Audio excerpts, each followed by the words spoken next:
Puri சப்பாத்திக்கெல்லாம் best காம்போவான சென்னா masala hotel ஸ்டைலில் எப்படி பண்ணுறதுன்னு பார்க்கலாமா?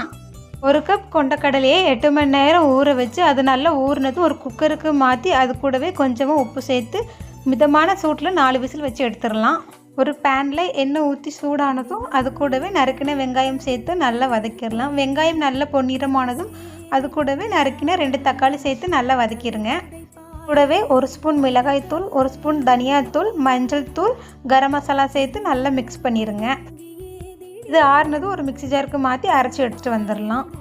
ஒரு பேனில் எண்ணெய் ஊற்றி சூடானதும் ஹோல் ஸ்பைசஸ்லாம் சேர்த்துக்கோங்க. கூடவே 2 பச்சை மிளகாய் கீரை சேர்த்துக்கோங்க. கூடவே நம்ம அரைச்சி வச்சுருந்த பேஸ்ட் உப்பு சேர்த்து நல்லா மிக்ஸ் பண்ணி வச்சிடலாம். சேர்த்து எண்ணெய் பிரிஞ்சு வரும்போது நம்ம வேக வச்சுருந்த கடலை கூடவே கொஞ்சமாக கடலையே இந்த மாதிரி மசிச்சு சேர்த்துருக்கேன்.